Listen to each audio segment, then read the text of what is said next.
So, in the latest episode of Yugioh VRAINS, I'm curious to see if Ghost Girl is going to turn out to be the main kind of female protagonist, because we kind of got two now with Aoi and Ghost Girl, but I wonder if she'll have a more active presence in the plot, because the things she's doing at the moment are very clever, how she's kind of manipulating Yusaku into sort of getting her own way, because she couldn't have got through that backdoor entrance thing because of the data storm, as is kind of solidified in this episode as well, because when Yusaku and her go into that data storm, she's unable to be in that environment as she falls off, and Yusaku has to actually grab her and help her. So that is very similar to what's going to happen probably in the next episode, where Yusaku's going to go into that place and he's able to, you know, do the data storm. But yeah, all I'm really trying to say is I think Ghost Girl's a good character, and I hope we see a lot more of her in this series, and she sticks at this kind of character she is at the moment, because she's doing really well. It's interesting though, because in the duel that they had, she was obviously playing the Altergeists, and after the last review, I made the Altergeist deck, and I think there was something wrong with the Yu-Gi-Oh program that I was using, where they haven't programmed them properly, where some of the cards didn't work,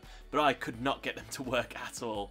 So fair play to Ghost Girl for being able to use that deck, because I couldn't do it. Now her plan was to win without allowing... Now, her plan was to stop Yusaku from being able to use the Storm Access, because that's kind of his trump card. That's what he uses to win these duels. So her plan is to beat him without him dropping below 1,000 life points, so it's all or nothing kind of thing. And she has some really good moments where she does this, where Yusaku is able to get his life points down to less than 1,000, so she activates a card that increases both their life points by what happened to be 500 life points, so it manages to go just about back up. But in the next, not even the next turn, just the next move that Yusaku does, he summons something that lets him decrease his life points again. So I was like, oh, okay, that was kind of pointless, never mind. It doesn't matter. But this is not how I thought the duel was going to go, because it was such a big thing about Yusaku needs to get that monster from the data storm to win. So I was like, when Ignis started saying, that's it, this is our moment, we can use the data storm now, I was like, maybe Yusaku's not going to use the data storm to prove that he doesn't need that to win. It's just something that he uses to ensure his victory, not necessarily he has to rely on it to win.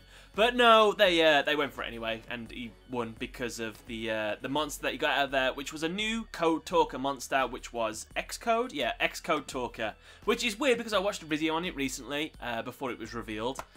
And its abilities in the real world isn't that good, really. Like, in a speed duel, I guess that's quite good, taking up 2 of your opponent's monster spaces. That really restricts them being able to link summon.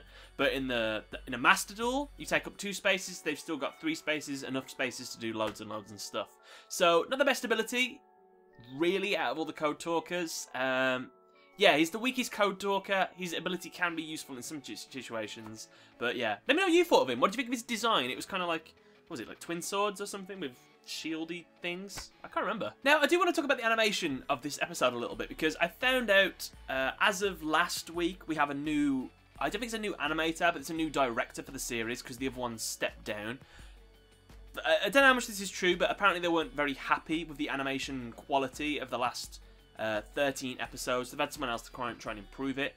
And I don't know if this is just the fact that I know now that it's a different animator or director. You'll have to check last week's review when I wasn't sure if it was a new director or anything, because I'm sure I said I like the new Link summoning animation thing. It's better, it's faster, it's quicker, and it's good. But overall, I don't know if there's a difference in the animation quality. I feel like the world around them is better. Like, I remember the early episodes, I always complained that when they're on their speed duels, the background just sort of flashes past like this, and it's really boring. Now I feel like it's more fleshed out, and the actual Cyberse, not the Cyberse world, the Link VRAINS world looks better. But again, I don't know if that's... what's the word I'm thinking of when you give someone like a sugar pill and you tell them it's real medicine? Not a pseudonym. Not a pseudo either.